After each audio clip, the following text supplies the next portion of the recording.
तो चलिए आज बात करते हैं गुरुग्राम की एक ऐसी कहानी की जो सच्ची घटना पर आधारित बताई जाती है।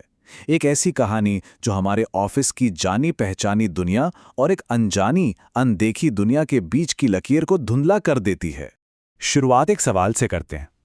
सोचिए जरा, कोई ऐसा सहकर्मी जिसके साथ रोज उठना बैठना हो, काम करना हो, वो एक दिन अचानक से गायब हो जाए। ना कोई फोन, ना कोई मैसेज, बस गायब। क्या होगा ऐसे में? और ये कोई मनगढ़ंत किस्सा नहीं है।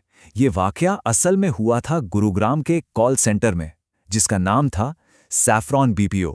एक ऐसी जगह जहां दिन रात काम चलता रहता था और जहां की एक कहानी आज भी लोगों के रोंगटे खड़े कर देती है।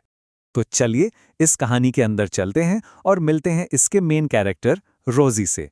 तो रोजी 2015 में उसने ये बीपीओ ज्वाइन किया था और वो जिसे कहते हैं ना, एक परफेक्ट एम्प्लॉई, एकदम परफेक्ट।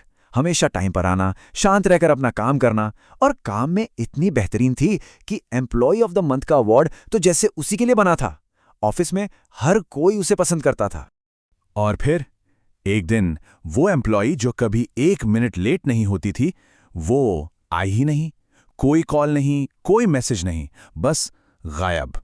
अब रोजी का गायब होना तो अपने आप में ही अजीब था, लेकिन इस कहानी को जो असल में डरावना बनाती है वो है उसके ऑफिस के आखिरी दिन की कुछ घटनाएं। चलिए उस रात को फिर से देखते हैं, वो आखिरी फोन कॉल। तो हुआ यूं कि रात के 8 बजे रोजी के पास एक कॉल आई। अब नॉर्मली कॉल्स 10-15 मिनट में खत्म हो जाती हैं ना, पर रोजी की कॉल वो चलती ही रही। शिफ्ट खत्म हुई, सब लोग कैब में बैठने लगे, तब भी रोजी हेडफोन लगाए बात कर रही थी। करीब 1 घंटा हो गया।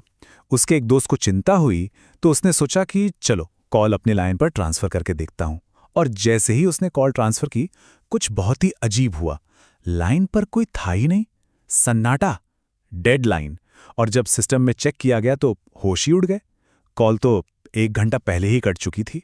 तो सवाल ये था कि अगर कॉल 1 घंटा पहले कट चुकी थी तो रोजी आखिर पूरे 1 घंटे तक किससे बात कर रही थी? अब इस अजीब सी रात के बाद रोजी ने ऑफिस आना ही बंद कर दिया। तो उसके दोस्तों ने, उसके कलीग्स ने उसे ढूंढना शुरू किया।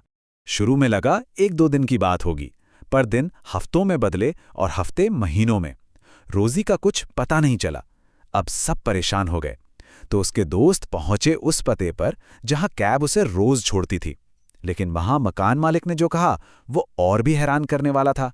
उसने साफ कह दिया, रोजी, अरे इस नाम की तो कोई लड़की यहां कभी रही ही नहीं। बात पुलिस तक भी पहुंची, पर कोई फायदा नहीं हुआ। आखिर में बहुत हाथ पैर मारने के बाद उन्हें रोजी के घर का परमानेंट एड्रेस मिला। और यहीं से ये कहानी एक ऐसे मोड़ पर आती है जिसका किसी ने सपने में भी नहीं सोचा होगा। एक ऐसा राज जो सालों से दबा हुआ था। तो रोजी के दोस्त एक उम्मीद के साथ उसके घर पहुंचे। शायद वो बीमार हो या घर पे कोई प्रॉब्लम हो। मन में हजारों सवाल थे, पर उन्हें लगा कि आज सारे जवाब मिल जाएंगे।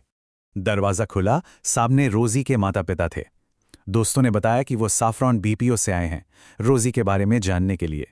ये सुनते ही घर में एक अजीब सी खामोशी छा गई। रोजी की मां की आंखों में आंसू थे और उन्होंने जो कहा उसने सबके पैरों तले जमीन खिसका दी। उन्होंने कहा, रोजी, उसकी तो 4 साल पहले मौत हो गई थी। 4 साल!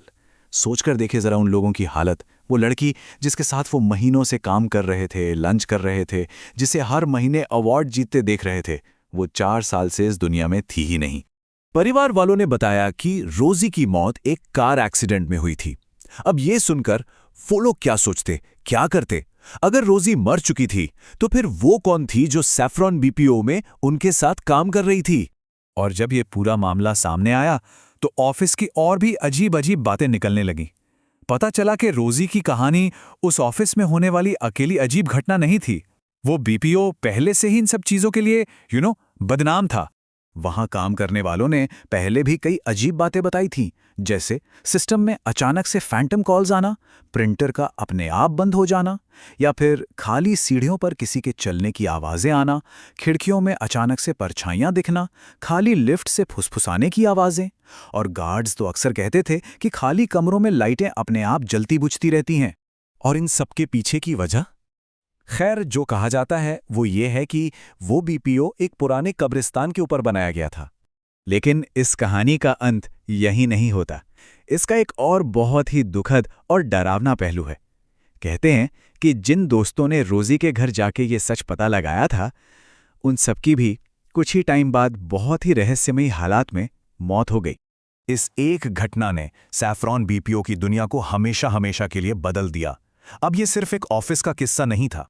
सोचिए, पहले जहां नाइट शिफ्ट्स बिल्कुल नॉर्मल थीं, इस घटना के बाद कंपनी ने परमानेंटली हमेशा के लिए रात की सारी शिफ्ट्स बंद कर दी। और जो कहानी पहले सिर्फ उस ऑफिस की दीवारों के अंदर थी, वो देखते ही देखते पूरे देश की एक फेमस अर्बन लेजेंड बन गई। और ये कहानी इतनी पॉपुलर हुई कि अब इस पर एक फिल्म भी बन रही है, रोजी द सैफरन चैप्टर, जिसमें विवेक ओबेरॉय भी हैं। तो आखिर में बस एक सवाल रह जाता है, अगर एक आत्मा या कह लीजिए एक भूत एम्प्लॉय ऑफ द मंथ बन सकता है, तो फिर हमारी इस दुनिया और उस दूसरी दुनिया के बीच की जो लाइन है वो कितनी पतली है। ये कहानी सच हो या एक बनाई हुई लेजेंड, पर इस सोचने पर जरूर मजबूर करती है कि शायद हमारी जानी पहचानी दुनिया के ठीक समानांतर एक और दुनिया भी मौजूद है।